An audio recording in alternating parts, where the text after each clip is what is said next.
Hey guys, Dave Norona here. Welcome to my office. And I'm so excited today because this is my first ride on the all-new 2023 Devinci E-Troy with the Bosch CX System motor. I am so jazzed. I've been riding e-bikes now since 2017, and every model just gets better and better. And this is no exception with this bike. So my previous bikes have been the E-Troy and the E-Spartan, which I'm sure you're very familiar. I've been riding with Devinci since their inception of e-bikes in 2018. So I've ridden every one of them, and every bike has been amazing, but the next level is in this E-Troy. First of all, what a beautiful color and frame, and of course it's made in Canada with a lifetime warranty. So it's really cool that Devinci is doing this, and now that they've applied the Bosch system. They wanted to go to the Bosch system, and because the mounts are different, they decided, hey, let's redesign the whole bike. So that's what they did. So I've only had one ride on it this morning, 28K, about 4,800 vertical, and I'm going to talk you through it and what I do to change my bike. So the bike comes stock pretty much as it sits here, with an updated race face wheel set, which I absolutely love. Of course, I always change. It comes with a DHF and a DHR on the rear Maxxis tires, which I do like, but nothing compares to the Maxxis Assegai. And so right off the bat, I changed those and also put in cush cores. So as I say with e-bikes, it's mandatory to run cush cores in them. And the reason for that is if you don't, you will dent your rim as you start to ride faster, and you realize these bikes are very similar to downhill bikes in that they track really well and you can ride faster, and eventually you will hit something hard. And if you're just running tubeless and with lighter pressure, you'll ding your rim or blow out your tire. And with cush cores, in the 4.5 years I've been running them, never had a flat, never dinged a rim. They work better, they ride better, they have suspension to them in the wheel, and it kind of has a dead feeling, what I describe it, but that's really what you want, is you want to feel the tire. And I run 16 this morning. I'm running 16 in the rear and 19 in the front, and I'm 145 pounds, and you get amazing grip. Of course, these bikes are really good. I come from a trials background as well for riding up really hard technical terrain, which is my favorite thing to do. So the other great thing about this bike is it comes with a 29er in the front and a 27.5 in the back. So mullet, which is also, with my size being 5'6", one of the drawbacks to the 29er was occasionally you'd rub your butt on the tire. Anybody short has experienced that, and it can be a frightening feeling when it gets really steep. So I set up an AC bike previously. I put a 29er front fork on it and a wheel. That's a lot of stuff to do to make it a mullet, but I loved the bike, and now to see the E-Troy coming set up like this, it's magical. A 29er I think is still faster overall. I'm not racing, I'm out for having fun and going as fast as I can and riding technical features and having fun, and that's why the mullet setup is ideal. You'll notice matching this amazing green is the hunting orange, we call it, with one-up components.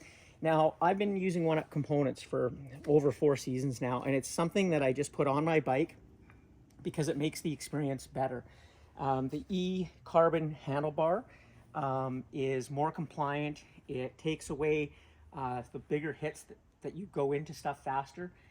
This is their new thin grip, which I absolutely love. In snowmobiling, which is also my background, we went for narrower grips on our handlebar by 2 mil, and so it actually improves your strength. Even big power lifters with big hands, they use thinner grips, and I absolutely love this. Don't worry, for someone who wants a little bit thicker, one-up also makes a thick glove. A thick grip. I've yet to try it, but I'll have to give it a try, of course. And then, of course, the one-up pedals, which brought me onto the one-up components. This is probably the best pedal, I say, for e-biking. It's super thin, super strong. And one of the problems with e-bikes is when you're climbing technical terrain, you have to pedal, obviously, to keep the motor going. And if you don't keep it going, you're not going to make it up that technical terrain. So you hit a lot of stuff, i.e. roots and rocks, and these pedals just blow through that stuff. I also have changed out my crank arms, which is something I do right away. From a 165, these are 160 race face Effect 2 cranks, very simple aluminum. They're not expensive to buy, but again, they make the experience of riding an e-bike just that much better. Got a 1-up chain guide as well, and a 150 1-up dropper. The reason why I use the 1-up stuff is, number one, it's an amazing company making incredible products here in Squamish. They also build trails, donate to trails, and sponsor a ton of racers, which I love. So when you come to Squamish and ride the trails, you have to stop by any one of the bike shops or go on to oneupcomponents.com and buy at least one of their products. They do so much for the community of mountain biking. It's incredible. And the products, you're gonna be addicted to them because they're really, really good. So back to the bike, it has a Bosch CX motor. And I'll tell you a little bit. I've been riding the Shimano motor ever since the inception of the e-bikes. And my friend has had a Bosch system. They're quite equal in power output, but the difference is on the Shimano system, you need to have a high cadence, which I love. So what you'll notice as you push that motor to the end is that when you want to keep up with someone on a Bosch, you have to drop a gear, go down to keep that cadence high. But by doing that, you're in an easier gear, so you can't keep up with them.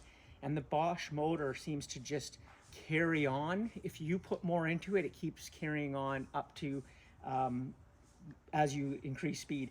And that's exactly what I've found with this, is that overall I'm riding faster because I tend to put a lot of effort into the bike. And many people think you sit back and don't do anything, but if you like to ride hard and fast, then e-bikes you just ride harder and faster, and it's kind of like a training tool. You just keep going and almost asking yourself why you're going so fast. But it's because that motor is pushing you to push more watts out of you, and you kind of get it in the bike as well. So that's what makes these bikes so incredible.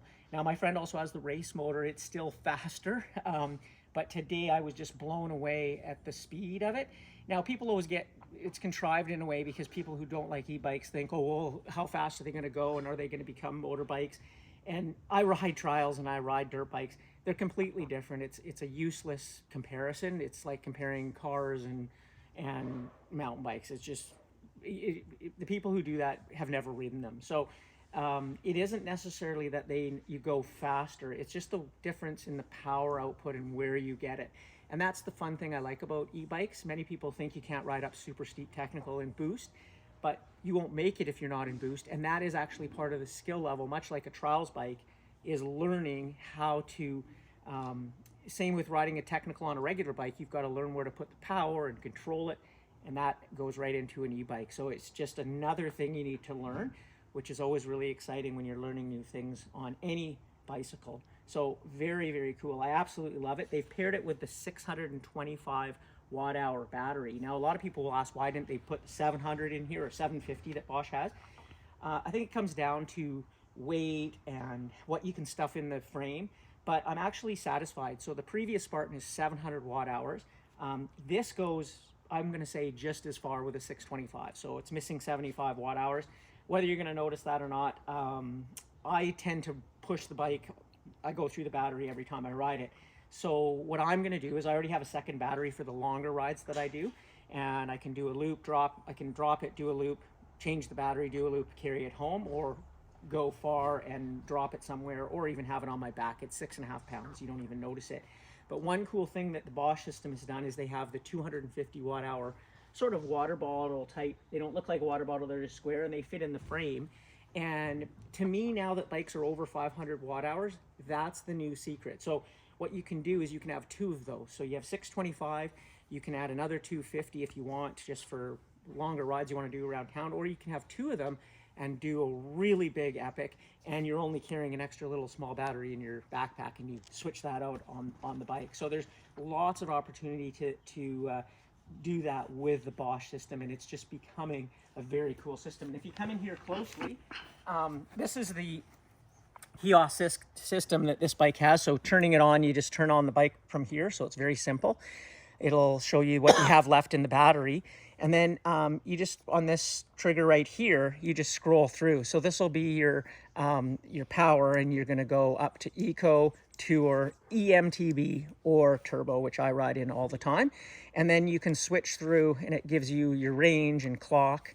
your trip distance, your time, and it even has your power output, your RPM, your heart rate. All that stuff is right there and really easy to get through. Now, I'm not a super nerd, but it is great to have a lot of this information at your fingertips, especially cadence. And it's good to know what with heart rate and ascent and all that stuff. But if you're really into it, you can do this. And again, this just comes off if you want to shut the bike off. You just pull that off and it goes back on. And so when it kind of locks your bike when you take that with you. So it's very, very cool. Now, lastly, this bike comes with SRAM, with the GX code R brakes. Now, I've been always a Shimano athlete when I was racing, but I've become to love the SRAM stuff as well. It's almost really picked up to, I'm going to say in some ways better than Shimano. I still like Shimano XT or XTR brakes better, but I'm working with NRG with some gaffer brake pads to improve the braking, so you can do that with their rotors and brake pads. So there's lots of you can do with mountain bikes now to make them better, and the more I ride, the more technical I do get into some of that stuff, but I try to keep it really simple. After all, riding mountain bike is all about having fun. Bella's taking a pee right there in the background. Our Mexican dog, she does what she wants around here. Right, Bella? What do you think of the new bike? Huh? What do you think of the new bike? This is our partner in crime right here. See? And she likes e-bikes too, don't you? Yeah, that's right. So that's a little bit about the E-Troy.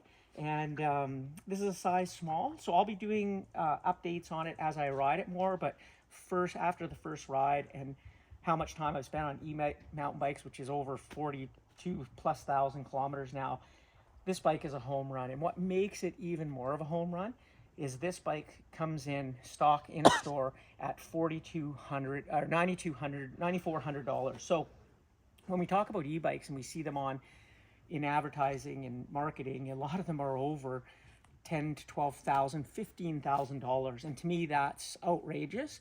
And there are things that you don't really need on an e-bike that you do on a regular bike. So I implore you to sort of experiment with what you might and what you might not need, so you can keep that price down. And what I always say with an e-mountain bike is the price per smiles is much higher than a regular bike. So for instance, if you're an average or say you're a pretty good rider, you might ride 4 or 5 times a week, totaling, I don't know, maybe 10 hours a week. And on an e-mountain bike, you'll double that.